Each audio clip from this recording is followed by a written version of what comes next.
In the late 1800s, Frederick Jackson Turner was President of the United States. He had claimed that he had solved the Indian problem. He said, "The frontier has gone, and with its going has closed the first period of American history." Native Americans were no longer a threat, living on designated reservations and slowly disappearing while the rest of society went about their lives. During the late 1870s, federal policymakers set two goals. One was continued reduction of native land holdings and the Americanization of savage reservation residents in preparation for integration into mainstream society. Federal assumptions guided the Office of Indian Affairs program. Frontiersmen would applaud the opening of the Indian lands to white settlements, as they had for over 2 centuries. Washington also hoped that civilized neighbors would provide a good influence on native farmers and ranchers. To transform the Indians into self-sufficient and productive citizens would be a crown of glory to any nation. To attain the twin goals of Indian land reduction and the assimilation of Native Americans into dominant society, Carl Schurz, President Hayes' Secretary of the Interior, and other reformers advocated special strategies. These included the promotion of Indian self-sufficiency through farming and stock raising, the formal education of their young, and the conferring of United States citizenship on Indians who had already abandoned their traditional ways. Educating Indian youth and maintaining law and order became two of the Indian agents' biggest challenges. By the 1860s, the federal government set up 48-day schools near some of the reservations. The Indian students would travel off the reservations, attend school, and return home. The reformers hoped that this system would allow the students to civilize their parents as well by sharing what they were learning. In the late 1870s, the reformers tried a new experiment: reservation boarding schools. The idea was that students would live all week in the boarding schools that were built a little farther away from the reservations. Boarding schools were set up to kill the Indian and save the man.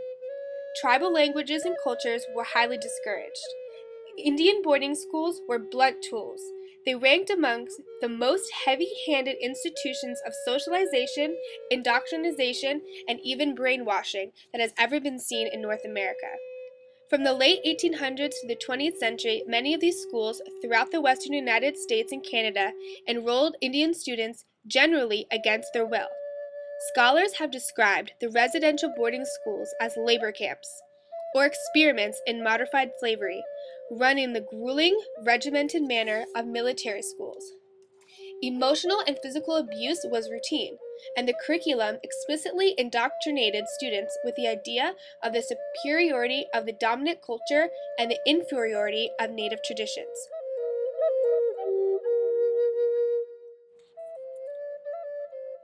By 1875, Army Lieutenant Richard Henry Pratt was ready for a bold new experiment. He was in charge of 72 Indian prisoners who had been fighting the Army in the Southern Plains. Pratt transported these Indian prisoners halfway across the continent to St. Augustine, Florida. For Pratt, it was an opportunity to try out his new ideas about education. He began teaching the prisoners English, and after they learned English came European ideas, particularly the concepts of civilization and Christianity. Then came lessons in agriculture and the working trades. This experiment seemed to work. By April 1878, 62 of the younger, more easily educated Indians joined the Hampton Institute in Virginia, a normal school or teacher training institute founded by abolitionists for blacks. Pratt's savage warriors were on their way to becoming teachers. Pratt publicized the success of his new experiment through a series of then and now photographs showing the savage versus the civilized Indians. When they got to Carlisle, the students were extremely homesick. Their long hair was cut. One boarding school student, Lone Wolf of the Blackfoot tribe, remembered, "Long hair was the pride of all Indians. The boys, one by one, would break down and cry when they saw their braids thrown to the floor. All of the buckskin clothes had to go, and we had to put on the clothes of the white man. If we thought the days were bad, the nights were much worse. This is when the loneliness set in, for it was when we knew that we were all alone. Many boys ran away from the school because the treatment was so bad, but most of them were caught and brought back by the police. The students were thrown into a military-style regimentation of classes and activities. They were up at the call of a bugle at 5:45 a.m., with the exercise and military drills following. Breakfast was at 6:45. Industrial work began at 8 o'clock, and formal school at 9 o'clock. After lunch, there was more industrial work, and school with lectures into the evening. There was less than an hour of free time during each day, and the students were in bed by 9 o'clock p.m. Students were prohibited from speaking their native languages. Instead, they were supposed to converse and even think in English. If they were caught speaking Indian, they were severely beaten with a leather belt. Congress considered schooling an important priority and increased its annual funding from $20,000 in 1877 to $1.3 million by 1890.